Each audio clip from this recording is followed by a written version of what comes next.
Kidnap ಕೇಸ್ನಲ್ಲಿ ಭವಾನಿ ರೇವಣ್ಣ ಅವರಿಗೆ ಬಂಧನದ ಭೀತಿ ಮುಂದುವರಿತಾ ಇದೆ.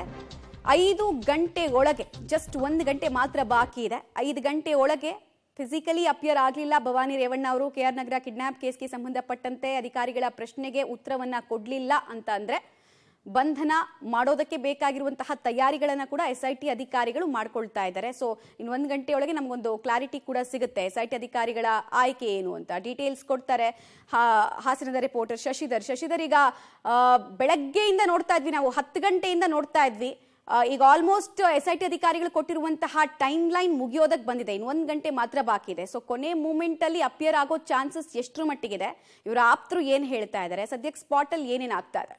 ಮಮತಾ, ಏನು ಎಸ್ಐಟಿ ನೋಟಿಸ್ ನೀಡಿರುವಂತೆ ಭವಾನಿ ರೇವಣ್ಣ ಅವರು ಈಗಾಗಲೇ ವಿಚಾರಣೆಗೆ ಹಾಜರಾಗಬೇಕಿತ್ತು. ಆದರೆ ಭವಾನಿ ರೇವಣ್ಣ ಅವರು ಬಂಧನ ಭೀತಿಯಿಂದ ಇದುವರೆಗೂ ಸಹ ಅವರು ಹೊಳೆನರಸೀಪುರದ ಚೆನ್ನಂಬ ನಿವಾಸಕ್ಕೆ ಆಗಮಿಸಿಲ್ಲ. ಕಳೆದ 1 ಗಂಟೆ ಹಿಂದಷ್ಟೇ 3 ಜನ ಭವಾನಿ ರೇವಣ್ಣ ಪರ ವಕೀಲರು ಆಗಮಿಸಿದ್ರೆ ನೀವು ದೃಶ್ಯದಲ್ಲಿ ನೋಡಬಹುದು. ಅವರು ಮನೆ ಆವರಣದಲ್ಲಿ ಹೊರಗಡೆ ಕುಳಿತಿದ್ದಾರೆ.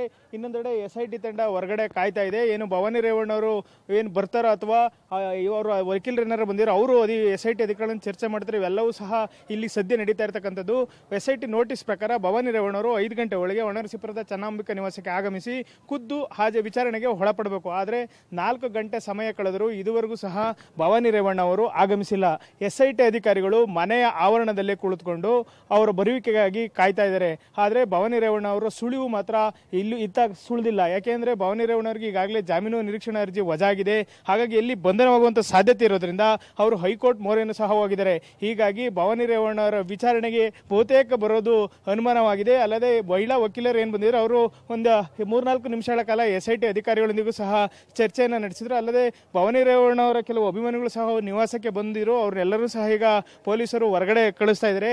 ಏನು ಸಂತ್ರಸ್ತ ಮಹಿಳೆ ಅಪಹರಣ ಏನು ಪ್ರಕರಣದಲ್ಲಿ ಭವಾನಿ ರೇವಣ್ಣ ಅವರು ವಿಚಾರಣೆಗೆ ಗೈರಾಗಿರೋದ್ರಿಂದ ಅವರ ಬಂಧನ ಬಹುತೇಕ ಖಚಿತವಾಗ್ತದೆ ಅಂತಲೇ ಹೇಳ್ಬೋದು. ಈಗಾಗಲೇ ಎಸ್ಐಟಿ ತಂಡ 1 ಗಂಟೆಗಳ ಕಾಲ ಭವಾನಿ ರೇವಣ್ಣ ಅವರ ನಿವಾಸದಲ್ಲಿ ಇದ್ದು ಆ ನಂತರದಲ್ಲಿ ನೋಟಿಸ್ ಅನ್ನು ಅಂಟಿಸಿ ಅಥವಾ ಅವರಿಗೆ ಮತ್ತೊಂದು ಎಚ್ಚರಿಕೆ ನೋಟಿಸ್ ಅನ್ನು ನೀಡಿ ತೆರಳುವಂತೆ ಒಂದು ಎಲ್ಲ ಸಾಧ್ಯತೆ ಇದೆ. ಅಲ್ಲದೆ ವಕೀಲರು ಸಹ ಇಲ್ಲೇ ಇರೋದ್ರಿಂದ ಎಲ್ಲೋ ಒಂದ್ ಕಡೆ ಭವಾನಿ ರೇವಣ್ಣ ಅವರು ಬರ್ಬೋದು ಅನ್ನೋದೊಂದು ನಿರೀಕ್ಷೆ ಇತ್ತು.